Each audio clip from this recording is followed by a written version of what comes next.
Boa noite, pessoal. Vamos começar mais um estudo do Evangelho segundo o Espiritismo. Na noite de hoje, falando sobre o capítulo 20, item 5. Faremos a nossa oração, elevando o nosso pensamento ao nosso grande Pai, para agradecer por mais esta oportunidade de aqui estarmos reunidos para ouvir a palavra do nosso grande Mestre, o Cristo, que aqui esteve para nos auxiliar no nosso caminho. Que possamos colocar em prática no nosso dia a dia, com o auxílio dos nossos irmãos espirituais, os ensinamentos, para que possamos ser melhor hoje do que ontem. Muita paz, muito agradecido. Bom, o capítulo 20 do Evangelho segundo o Espiritismo refere-se aos trabalhadores da última hora. E o item 5 é uma instrução do Espírito da Verdade,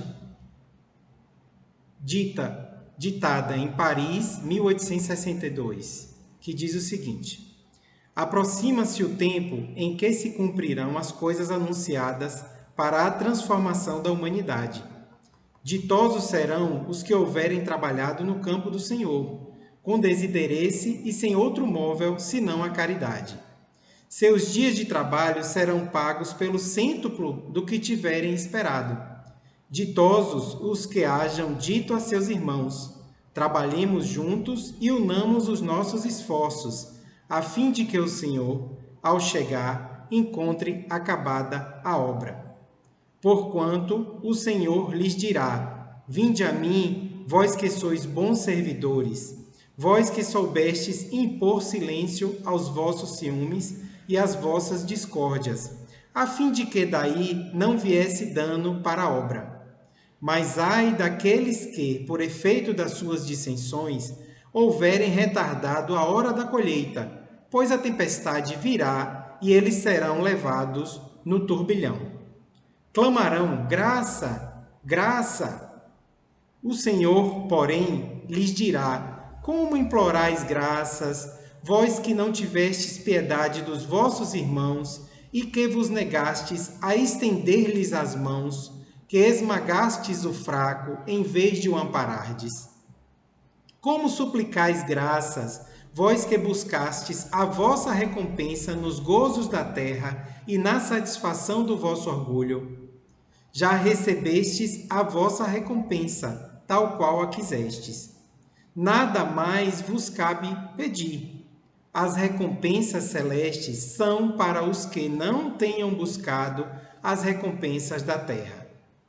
Deus procede, neste momento, ao censo dos seus servidores fiéis e já marcou com o dedo aqueles cujo devotamento é apenas aparente, a fim de que não usurpem o salário dos servidores animosos, pois aos que não recuarem diante de suas tarefas é que ele vai confiar os postos mais difíceis na grande obra da regeneração pelo Espiritismo.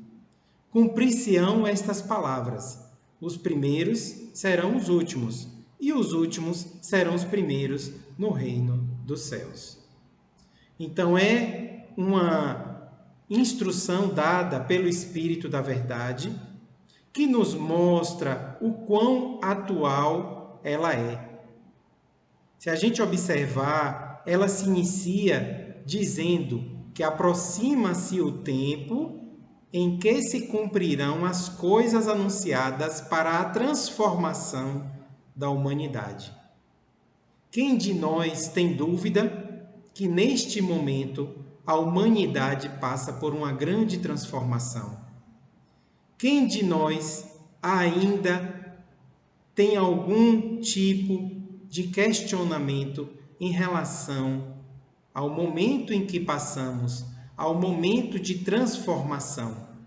Todos nós já percebemos que estamos agora numa situação diferente, onde é necessário que tenhamos os cuidados para que evitemos a disseminação de um grande mal pela sociedade. É necessário que cuidemos de nós para cuidarmos do nosso próximo. É necessário que mostremos a cada momento o nosso sentimento de caridade para com o próximo, que nos preocupemos com os outros. Então, aí a gente já percebe o quão atual é este item do Evangelho. E ela se continua dizendo o seguinte: ditosos serão os que houverem trabalhado no campo do Senhor, com desinteresse e sem outro móvel, senão a caridade. Olha que serão alegres, ditosos serão os que tiverem trabalhado no campo do Senhor. Será que estamos trabalhando no campo do Senhor com desinteresse e apenas por caridade? Será que estamos sendo obreiros do Senhor dessa forma, por caridade? Eu trago aqui uma leitura bastante interessante que está no livro Boa Nova, no capítulo 8, de Emmanuel, psicografado por Chico Xavier. Cristo, em conversa com os seus discípulos, diz o seguinte: a vida terrestre é uma estrada pedregosa que conduz aos braços amorosos de Deus. O trabalho é a marcha. A luta comum é a caminhada de cada dia. Os instantes deliciosos da manhã e as horas noturnas de serenidade são os pontos de repouso. Mas ouve-me bem, na atividade ou no descanso físico, a oportunidade de uma hora, de uma leve ação, de uma palavra humilde, é o convite de nosso Pai para que semeemos as suas bênçãos sacrossantas. Em geral, os homens abusam desse ensejo precioso para anteporem a sua vontade imperfeita aos desígnios superiores, perturbando a própria marcha. Daí resultam as mais ásperas jornadas obrigatórias para a retificação das faltas cometidas e muitas vezes infrutíferos labores. Em vista destas razões, observamos que os viajores da terra estão sempre desalentados. Na obcecação de sua vontade própria, ferem a fronte nas pedras da estrada, cerram os ouvidos à realidade espiritual, vendam os olhos com a sombra da rebeldia e passam em lágrimas, em desesperadas imprecações e amargurados gemidos, sem enxergarem a fonte cristalina, a estrela caridosa do céu, o perfume da flor, a palavra de um amigo, a claridade das experiências que Deus espalhou para a sua jornada em todos os aspectos do caminho. Gente, é interessante notar o quão nós nos observamos com essa passagem do Cristo. O quanto a gente observa que perdemos as nossas oportunidades de uma leve ação, de uma palavra humilde. E, na verdade, são situações cujo convite faz o nosso Pai para semearmos as bênçãos sacrossantas. A gente perde essas oportunidades, abusamos desse ensejo precioso, perturbamos a nossa própria marcha, e aí o que acontece?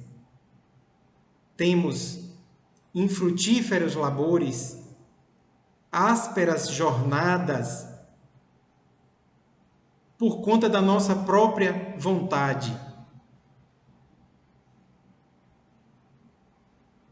onde as nossas falhas no nosso caminho trazem as mais ásperas situações. A gente observa, então, o quanto nos deparamos com isso, o quanto perdemos essas oportunidades de sermos obreiros do Senhor, com desinteresse e apenas por caridade. Se formos ao Livro dos Espíritos, a questão 893 nos diz que a mais meritória de todas as virtudes é a que assenta na mais desinteressada caridade. Então, de todas as nossas virtudes, a mais meritória é a que se assenta na mais desinteressada caridade. E quem de nós pratica caridade desinteressada?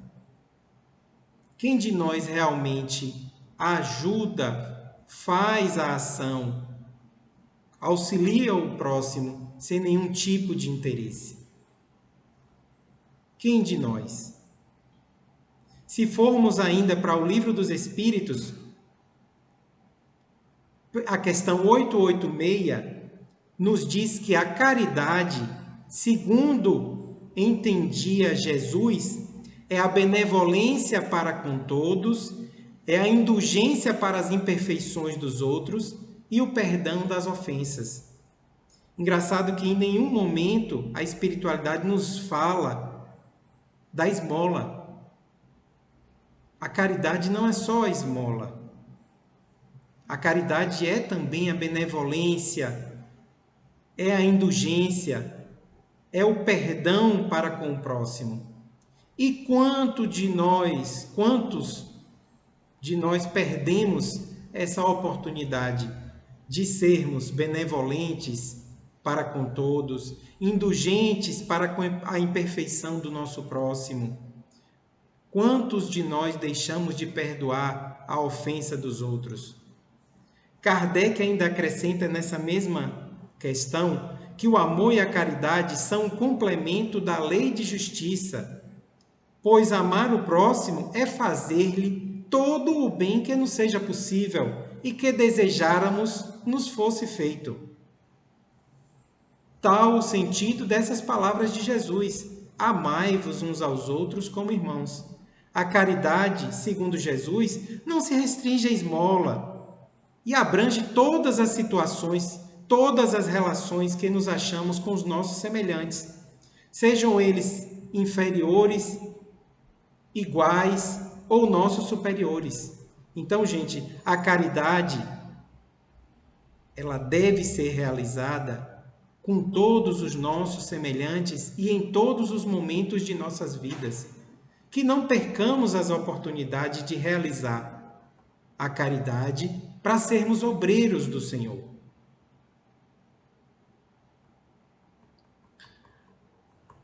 Esse item do Evangelho ainda continua dizendo que todos os dias de trabalho dos obreiros do Senhor, praticando caridade, serão pagos pelo cêntuplo do que tiverem esperado. E a gente vê lá em Mateus, capítulo 19, versículo 29, que todo aquele que tiver deixado casas, ou irmãos, ou irmãs, ou pai, ou mãe, ou mulher, ou filhos, ou terras, por amor de meu nome, segundo Cristo, receberá 100 vezes tanto e herdará a vida eterna. Então, o próprio Cristo já nos tinha avisado que todo aquele que deixar de lado as coisas materiais, que a gente entende como casa, irmão, irmã, pai, mãe, mulher, filho, terra, por amor do nome dele, por amor do nome de Cristo, ele já nos avisava há 2000 anos que quem assim o fizesse receberia 100 vezes tanto e ainda herdaria a vida eterna. Esse trecho do Evangelho ainda continua dizendo que ditosos o que hajam dito a seus irmãos, trabalhemos juntos e unamos os nossos esforços, a fim de que o Senhor, ao chegar, encontre acabada a obra. Ditosos são, então, aqueles que forem fiéis a Deus, aqueles que tenham convocado seus irmãos para juntos trabalharmos na obra do Senhor, para que quando o Senhor chegue, encontre acabada a obra. Então, o que precisamos é termos fidelidade a Deus, Imaginem vocês, né, o empregado que, apesar de não estar na frente do seu patrão, ainda assim convoca os colegas de trabalho para acabarem a obra, para que quando o seu patrão chegar, encontre acabada, encontrem já terminada, finalizada a obra. Ou seja, esse é o empregado fiel ao seu patrão. E é o que nós devemos a Deus, fidelidade. Nós devemos ser fiéis a Deus, para que quando Ele chegue, encontre acabada a obra. Achei também um trecho desse mesmo livro, Boa Nova, no capítulo 6, uma conversação de Cristo com os seus discípulos. E ele fala o seguinte, Cristo nos diz o seguinte: na casa de Deus, a fidelidade deve ser uma das primeiras virtudes. Onde o filho e o pai não desejam estabelecer como ideal de união a confiança integral e recíproca, não podemos duvidar da fidelidade do nosso Pai para conosco. Sua dedicação nos cerca os espíritos desde o primeiro dia. Ainda não conhecíamos e ele já nos amava. E acaso poderíamos desdenhar a possibilidade de retribuição? Não seria repudiarmos o título de filhos amorosos o fato de nos deixarmos absorver no afastamento, favorecendo a negação? Tudo na vida tem um preço que lhe corresponde. Se vacilais receosos ante as bênçãos do sacrifício e as alegrias do trabalho, meditai nos tributos que a fidelidade ao mundo exige. O prazer não costuma cobrar do homem um imposto alto e doloroso? Quanto pagarão em flagelações íntimas o vaidoso e o avarento? Qual o preço que o mundo reclama ao gozador e ao mentiroso? Não achais enorme o tributo que o mundo exige dos que se apegam aos seus gozos e riquezas? Se o mundo pede tanto, por que Deus não poderia pedir-nos lealdade ao coração? Trabalhamos agora pela instituição divina no seu reino na terra. Mas desde quando estará o Pai trabalhando por nós? Que diríamos do filho que se conservasse em perpétuo repouso junto de seu pai que trabalha sem cessar no labor da grande família? O discípulo da Boa Nova tem de servir a Deus, servindo a sua obra neste mundo. Ele sabe que se acha a laborar com esforço muito grande nos seus trabalhos, propriedade de seu pai, que o observa com carinho e atenta, com amor, aos seus trabalhos. Imaginemos que esse campo estivesse cheio de terra, cheio de inimigos. Imaginemos que esse campo estivesse cheio de inimigos. Por toda parte, vermes asquerosos, víboras peçonhentas, tratos de terra improdutiva. E certo que as forças destruidoras reclamarão a indiferença e a submissão do Filho de Deus. Mas o filho de coração fiel a seu pai se lança ao trabalho com perseverança e boa vontade.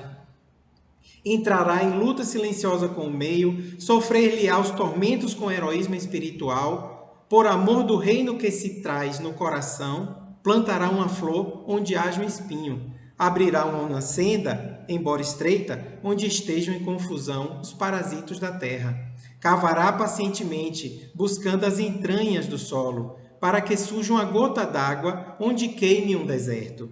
Do íntimo desse trabalhador brotará sempre um cântico de alegria, porque Deus o ama e segue com atenção. Acima de todas as coisas, é preciso ser fiel a Deus. Nos dias de calma, é fácil provar-se fidelidade e confiança. Não se prova, porém, dedicação verdadeiramente, senão nas horas tormentosas, em que tudo parece contrariar e perecer. O enfermo tem consigo diversas possibilidades de trabalhar para nosso Pai, com mais alta probabilidade de êxito no serviço. Tateando ou rastejando, busquemos servir ao Pai que está nos céus, porque as suas mãos divinas vive o universo inteiro. Se algum dia teus olhos se fecharem para a luz da terra, serve a Deus com a tua palavra e com os teus ouvidos. Se ficares mudo, toma a si mesmo a charrua, valendo-te das tuas mãos. ainda que ficasses privado dos olhos e da palavra, das mãos e dos pés, poderia servir a Deus com paciência e coragem, porque a virtude é o verbo dessa fidelidade que nos conduzirá ao amor dos amores. Então, olha que passagem linda que o Cristo nos deixa, falando da nossa obrigação em trabalhar para o nosso Pai, que desde o começo dos tempos trabalha por nós. Faz ainda uma comparação, imagine o filho que fica parado, esperando o seu pai trabalhar o tempo todo como um parasita. É o que nós temos feito. Não temos trabalhado por nosso Senhor, por nosso Pai. Temos sido parasitas de Deus. Cristo ainda nos alenta, dizendo que na hora do benfazejo é fácil ser fiel a Deus, mas é na hora difícil que nós deveremos mostrar verdadeiramente o nosso trabalho. É agora, nesse momento, que a gente precisa verdadeiramente mostrar a fidelidade que temos ao nosso Pai. É necessário que trabalhemos nesse momento. É necessário que mostremos a nossa disposição agora, que arregacemos as mangas e partamos para fazer a nossa parte da grande obra. Agora, nesse momento de dificuldade, é que somos chamados ao trabalho. Como será que estamos reagindo? Temos sido fiéis a Deus? Acho que pouquíssimos de nós têm conseguido mostrar essa fidelidade. Bom, o trecho do Evangelho ainda continua dizendo o seguinte: porquanto o Senhor lhes dirá, vinde a mim, vós que sois bons servidores, vós que soubestes impor silêncio aos vossos ciúmes e às vossas discórdias, a fim de que daí não viesse dano para a obra. Ou seja, é preciso que silenciemos o nosso ego. É preciso que silenciemos o nosso ciúme. É preciso que acabemos com as nossas discórdias. É preciso que acabemos com as discussões. Para que a gente não venha trazer dano para a grande obra do Pai. Observem o quão atual é isso. Será que temos acabado com as dissensões e as discórdias ou temos alimentado elas na internet, nas conversas, nos aplicativos? Será que temos sido fiéis a Deus nesse momento? Porque todas as nossas mazelas derivam do nosso egoísmo. Isso está bem claro no Livro dos Espíritos, na pergunta 913, que diz o seguinte: Kardec questiona, dentre os vícios, qual o que se pode considerar radical? E a resposta da espiritualidade é, temo-lo dito muitas vezes, o egoísmo. Daí deriva todo o mal. Ou seja, do nosso egoísmo deriva todo o mal. Deriva o nosso ciúme. Deriva a nossa discórdia. Estudai todos os vícios e vereis que no fundo de todos há egoísmo. Então, gente, é preciso que a gente esqueça o ego. É preciso que trabalhemos em favor do irmão, que sejamos altruístas, para que a gente não atrapalhe, não gere dano para a obra do grande Pai. E aí a gente normalmente diz assim, mas eu não consigo vencer minhas más inclinações, eu sou ciumento mesmo, eu sou assim mesmo, não é? E aí a pergunta 909, ainda do Livro dos Espíritos, deixa bem claro para a gente que a gente consegue vencer as nossas más inclinações, sim, contanto que façamos esforços muito insignificantes. Agora, o que nos falta é a força de vontade. A espiritualidade ainda acrescenta a esse questionamento de Kardec, que diz o seguinte: poderia sempre o homem, pelos seus esforços, vencer as suas más inclinações? Ela diz o seguinte: não só pode, como que o que nos falta é a vontade. Se tivéssemos um pouquinho de vontade, venceríamos nossas más inclinações. Eles acrescentam ainda que há quão poucos dentre vós fazem esforços. O que nós estamos relutando é na força de vontade para vencer as nossas más inclinações. E temos atrapalhado a grande obra do nosso grande Pai. Nós não temos sido obreiros e ainda temos atrapalhado a grande obra. Essa é a questão. E isso explica o momento que a humanidade passa, o momento por que todos nós passamos. Isso explica toda essa atualidade do mundo.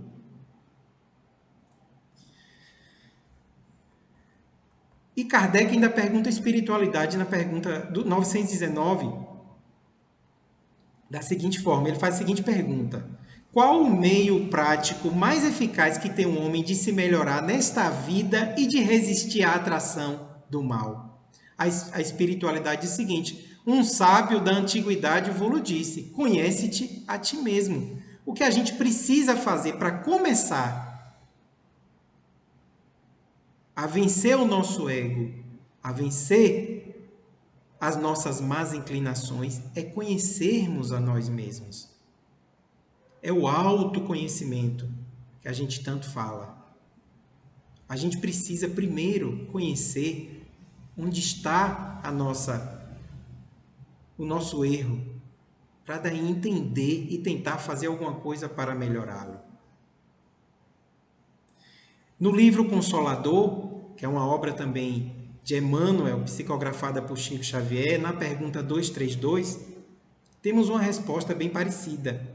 A pergunta que se faz a Emmanuel é: em matéria de conhecimento, onde poderemos localizar a maior necessidade do homem? E Emmanuel também responde muito parecido com o que a espiritualidade disse a Kardec. Como nos tempos mais recuados das civilizações mortas, temos de reafirmar que a maior necessidade da criatura humana ainda é o conhecimento de si mesmo. Então, olha, a receita está aí. Precisamos autoconhecimento. Precisamos entender melhor a nós mesmos. E aí, Kardec ainda faz uma outra pergunta à espiritualidade, a pergunta 912, que é o seguinte: qual o meio mais eficiente de combater-se o predomínio da natureza corpórea? Bom, eu estou fazendo o meu autodescobrimento, já descobri que o meu erro está na mentira. Eu sou muito mentiroso. Então, qual o melhor meio de vencer essa minha má inclinação? Praticar a abnegação. Deixar de mentir é o que eu preciso fazer. Vigiar para a mentira, para evitar a mentira. Praticar a abnegação. Então, a gente vê que a espiritualidade já nos entregou de mão beijada o caminho. Cristo veio até nós há 2000 anos e nos mostrou. A gente não conseguiu entender. A espiritualidade veio e decifrou tudo que a gente não entendia. E mesmo assim a gente continua praticando as mesmas situações, os mesmos erros. Estamos num ciclo interminável.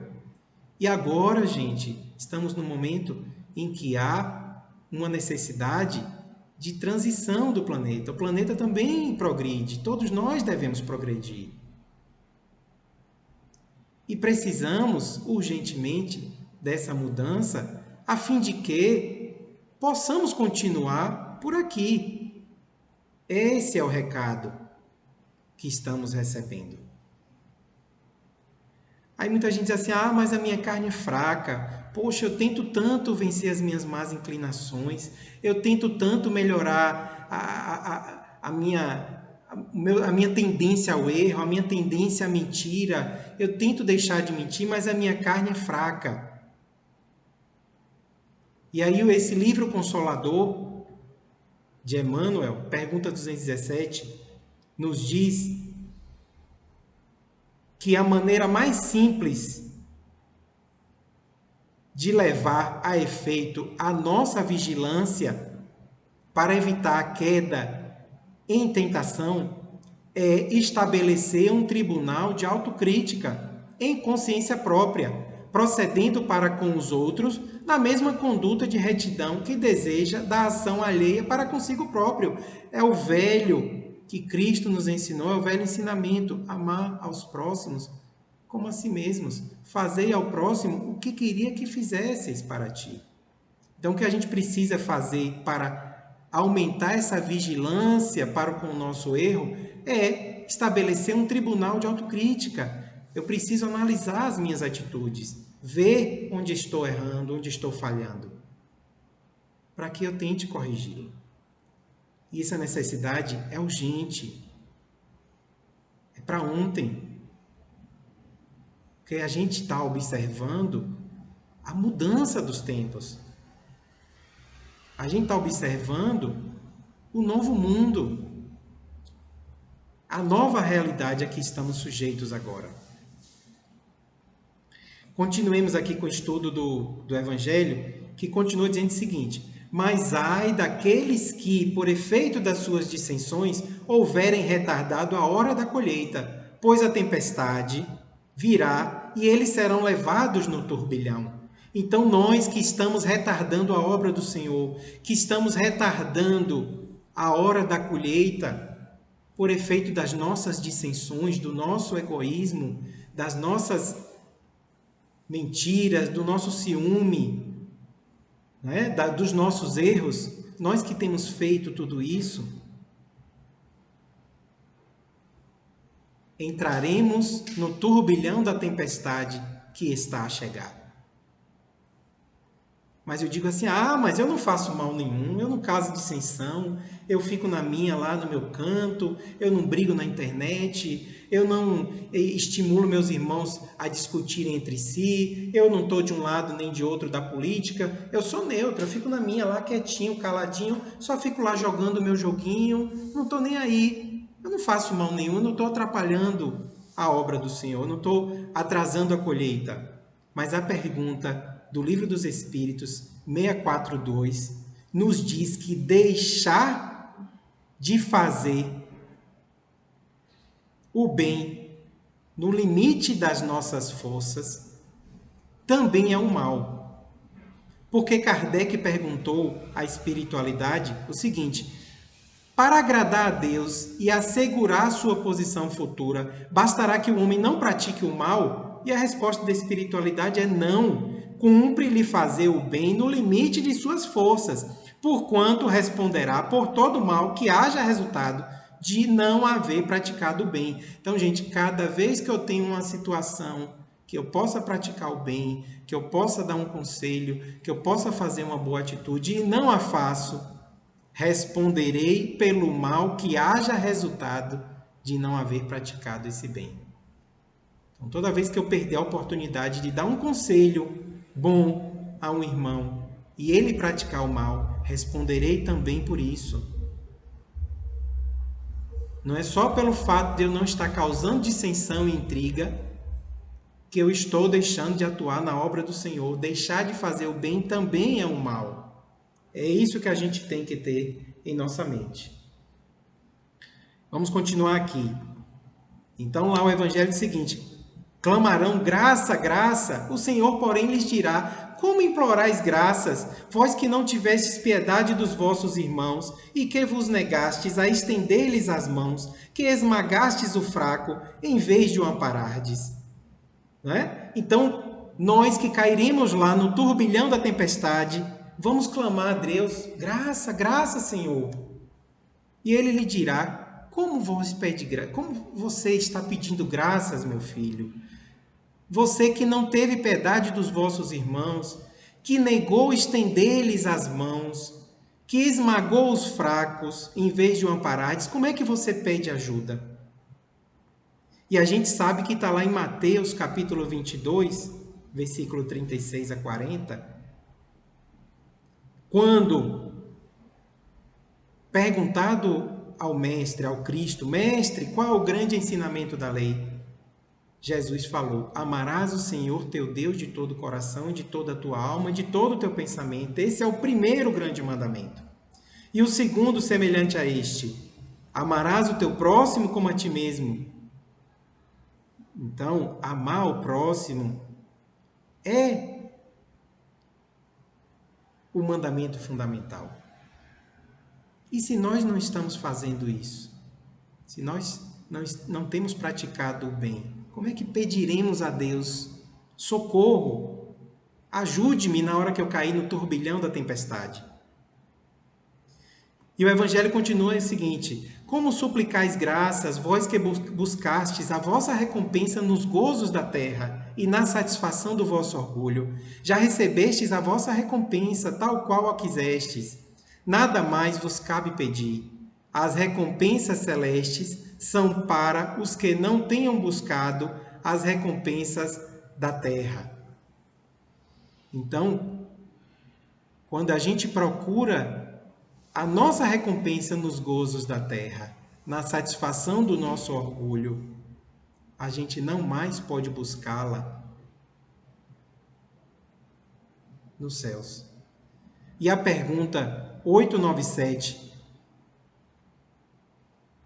do Livro dos Espíritos, em que Kardec faz o seguinte questionamento: merecerá reprovação aquele que faz o bem sem visar qualquer recompensa na terra, mas esperando que ele seja levado em conta na outra vida e que lá venha a ser melhor a situação, e essa preocupação lhe prejudicará o progresso? A resposta da espiritualidade é: o bem deve ser feito caritativamente, isto é, com desinteresse. Com desinteresse total. O bem deve ser feito com desinteresse total. Não só desinteresse para as questões materiais, para a recompensa na terra, mas como também não devemos fazer o bem com interesse na nossa melhoria no mundo espiritual quando lá chegarmos. O nosso desinteresse deve ser total. Por quê? Se a gente faz o bem buscando a nossa recompensa, nós já a teremos recebido. Quando chegarmos lá, esse bem não pesará na balança, porque já tivemos a nossa recompensa por ele. Então, continuando aqui no estudo do item, que diz o seguinte: Deus procede neste momento ao censo dos seus servidores fiéis e já marcou com o dedo aqueles cujo devotamento é apenas aparente, a fim de que não usurpem o salário dos servidores animosos. E quantos de nós temos sido apenas servidores aparentes? Quantos de nós estamos apenas aparentemente sendo obreiros do Senhor e, na verdade, não temos feito parte da grande obra? Deus, como aqui nesse item mesmo fala, já está fazendo o censo dos seus servidores fiéis. E Cristo mesmo nos falou, está lá em Mateus capítulo 7, que nem todo o que me diz Senhor, Senhor, entrará no reino dos céus, mas aquele que faz a vontade de meu Pai que está nos céus. Muitos me dirão naquele dia: Senhor, Senhor, nós não profetizamos em teu nome? E em teu nome não expulsamos demônios? E em teu nome não fizemos muitas maravilhas? E então eu lhes direi abertamente: nunca vos conheci, apartai-vos de mim, vós que praticais a iniquidade. Todo aquele, pois, que escuta estas minhas palavras e as pratica, assemelhá-lo-ei ao homem prudente que edificou a sua casa sobre a rocha. Então, precisamos ser não apenas servidores aparentes, pois o censo está sendo feito. Precisamos atuar na obra de forma verdadeira. Não é só falar Senhor, Senhor, que entraremos no reino dos céus. Ainda está lá em João, capítulo 14, quando Tomé pergunta ao Cristo: Senhor, nós não sabemos para onde vais e como podemos saber o caminho? Cristo diz: eu sou o caminho, a verdade e a vida. Ninguém vem ao Pai senão por mim. Se vós me conhecêssemos a mim, também conhecerias a meu Pai. Quem conhece a Cristo, conhece a Deus. E já desde agora conheceis e o tendes visto. Então, gente, precisamos seguir o caminho do Cristo para trabalharmos na obra do Senhor, para sermos obreiros do grande Pai. Precisamos atuar de forma ativa, seguindo os preceitos do Evangelho. Continuamos aqui com o estudo do item do Evangelho que diz o seguinte: pois aos que não recuarem diante de suas tarefas, é que ele vai confiar os postos mais difíceis na grande obra da regeneração pelo Espiritismo. Será que não estamos recuando diante das nossas tarefas? Será que temos sido realmente verdadeiros obreiros? Ou será que apenas temos falado, Senhor, Senhor? E aí eu trago aqui um trecho bem interessante desse livro Boa Nova, capítulo 5, em que mostra a orientação que Cristo deu aos seus discípulos quando eles partissem pelo mundo pregando o Evangelho. Que diz o seguinte: não tomareis o caminho largo por onde anda toda a gente, levada pelos interesses fáceis e inferiores. Buscareis a estrada escabrosa e estreita dos sacrifícios pelo bem de todos. Também não penetrareis no centro de discussões estéreis, à moda dos samaritanos, nos das contendas que nada aproveitam as edificações do verdadeiro reino nos corações com sincero esforço. Ide antes em busca das ovelhas perdidas da casa de nosso Pai, que se encontram em aflição e voluntariamente desterradas de seu divino amor. Reuni convosco todos os que se encontram de coração angustiado e dizei-lhes de minha parte, que é chegado o reino de Deus. Trabalhai em curar os enfermos, limpar os leprosos, ressuscitar os que estão mortos nas sombras do crime ou das desilusões ingratas do mundo. Esclarecei todos os espíritos que se encontram em trevas, dando de graça o que de graça vos é concedido. Não exibais ouro ou prata em vossas vestimentas, porque o reino do céu reserva os mais belos tesouros para os simples. Não ajunteis os supérfluos em alforjes, túnicas ou alpercatas para o caminho, porque digno é o operário de seu sustento. Em qualquer cidade ou aldeia onde entrardes, buscai saber onde desejai os bens do céu, com sinceridade e devotamento a Deus, e reparti as bênçãos do Evangelho com os que sejam dignos, até que vos retireis. Quando penetrardes em alguma casa, saudai-a com amor. Se essa casa merecer as bênçãos de vossa dedicação, desça sobre ela a vossa paz. Se, porém, não for digna, tome essa mesma paz aos vossos corações. Se ninguém vos receber, nem desejar ouvir as suas instruções, retirai-vos, sacudindo o pó dos vossos pés, isto é, sem conservardes nenhum rancor e sem vos contaminardes da alheia iniquidade.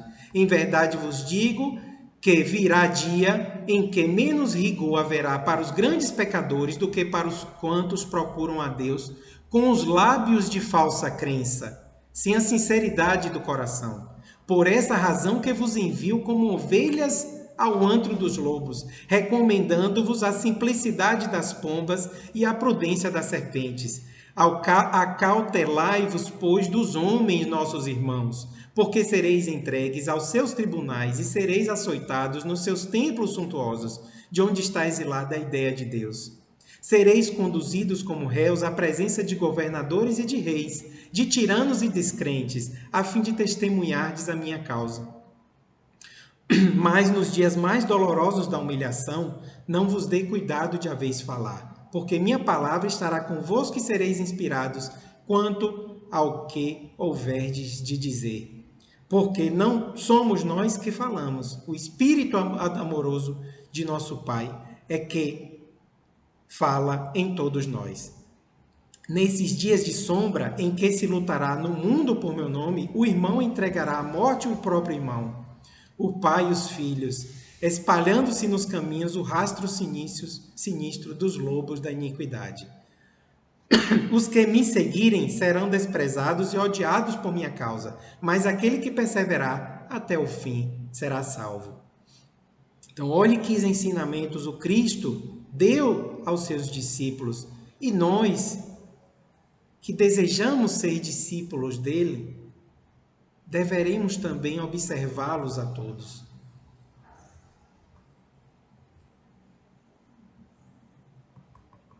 Olhe os ensinamentos que o nosso grande mestre deu aos seus discípulos quando fossem pregar a palavra, o evangelho, que pregassem os caminhos mais escabrosos e tenebrosos, que fossem em direção às ovelhas perdidas do nosso Pai, que trabalhassem por curar os enfermos, limpar os leprosos, ressuscitar os mortos que estão no crime ou nas desilusões ingratas do mundo, que não exibíssemos ouro e prata, que não carreguemos o supérfluo em nossos alforjes, porque digno é o operário do seu sustento. Olhe quantos ensinamentos que nós podemos seguir do nosso grande mestre, para que sejamos discípulos também dele, para que possamos pregar o seu evangelho ao nosso próximo. E esse trecho do evangelho finda dizendo o seguinte: cumprir-se-ão estas palavras, os primeiros serão os últimos e os últimos serão os primeiros no reino dos céus. Ou seja, fica bem claro que os primeiros aqui neste mundo material serão os últimos no reino dos céus. E os últimos aqui serão os primeiros no reino dos céus. Por quê? Porque não se consegue servir a dois senhores, conforme o mesmo Cristo nos falou, e está lá em Mateus, capítulo 6. Ninguém pode servir a dois senhores, porque ou há de odiar um e amar o outro, ou se dedicará a um e desprezará o outro.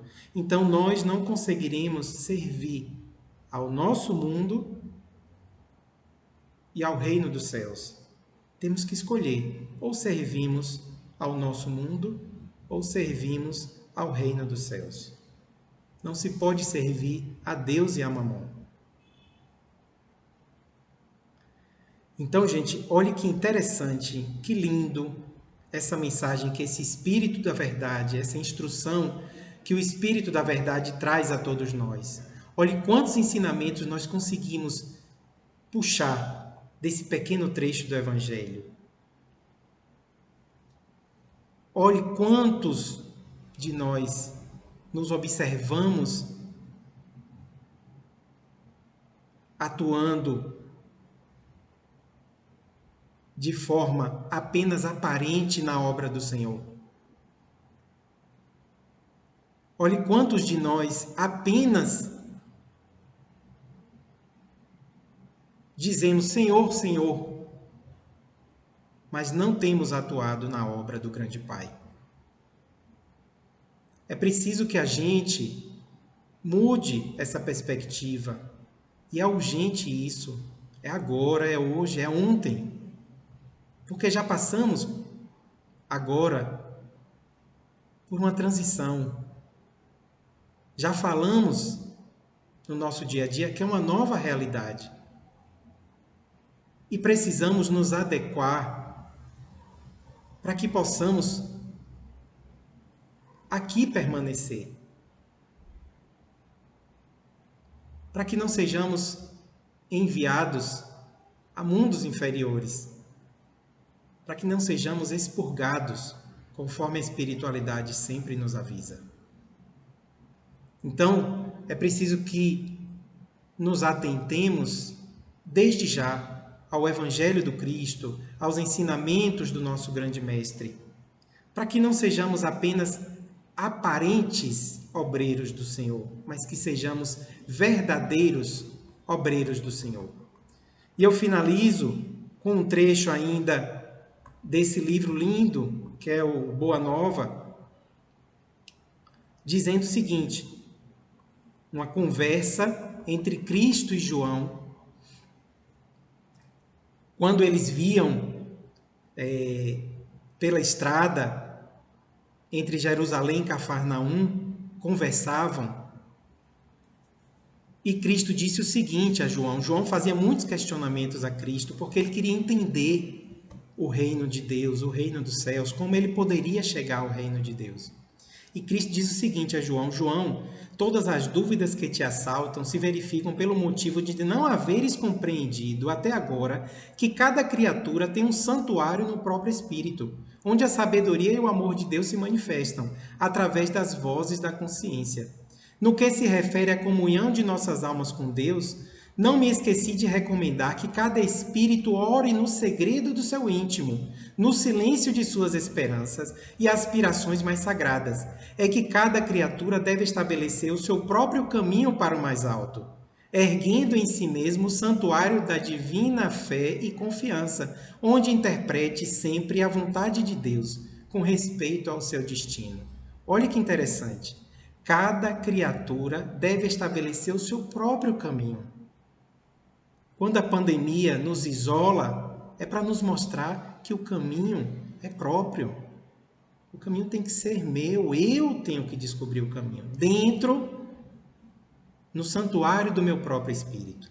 E Cristo ainda diz o seguinte: a comunhão da criatura com o Criador é, portanto, um imperativo da existência, e a prece é o luminoso caminho entre o coração humano e o Pai de infinita bondade.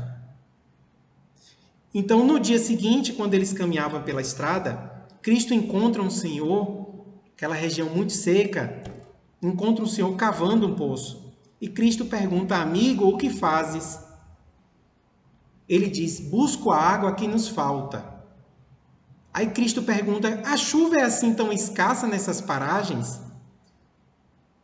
E ele responde: sim, nas proximidades de Jericó, ultimamente, a chuva tem se tornado uma verdadeira graça de Deus. E aí o homem continua lá cavando o seu poço. E Cristo chama João e diz: este quadro da natureza, João, é bastante singelo, porém é na simplicidade que encontramos os símbolos mais puros. Observa, João, que este homem compreende que sem a chuva não haveria mananciais na terra, mas não para em seu esforço, procurando o reservatório que a providência divina armazenou no subsolo. A imagem é pálida, todavia chega para compreenderdes como Deus reside em todos nós.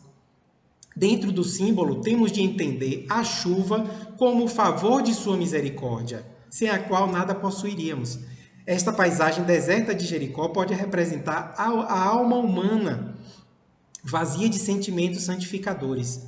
Este trabalhador simboliza o cristão que devemos ser, cavando junto aos caminhos áridos, muitas vezes com sacrifício, suor e lágrimas, para encontrar a luz divina em nosso coração. É a água o símbolo mais perfeito da essência de Deus, que tanto está nos céus como na terra. Então, olhe que interessante, olhe que comparação. O deserto somos nós. A água é Deus, é a dádiva de Deus. E nós, como cristãos, o que devemos fazer? Ser como aquele Senhor que cava. Devemos cavar em nossos corações. Por quê? Encontraremos essa água armazenada no subsolo. E é por isso que a gente falou aqui de autoconhecimento, de autocrítica. É o que a gente precisa fazer. Por quê?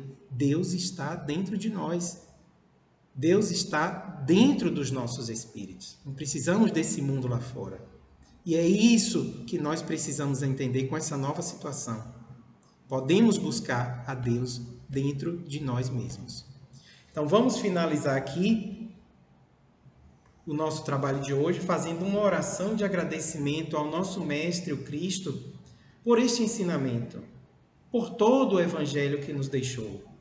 Agradecer aos nossos irmãos espirituais por ter trazido essa iluminação em nossas vidas que é o Espiritismo. Agradecer ao nosso grande Pai por todas as possibilidades. Ele não tem se cansado de todos nós. Tem nos ofertado mais e mais uma chance, tem nos perdoado, conforme o Cristo disse, 70 vezes 7, 70 milhões de vezes.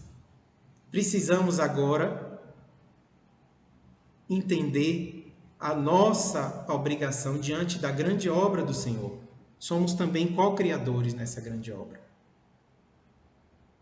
Que tenhamos, então, discernimento para colocar em prática, no nosso dia a dia, os ensinamentos do nosso grande mestre, com auxílio dos nossos mentores e irmãos espirituais. Muito grato e muita paz. Muito obrigado.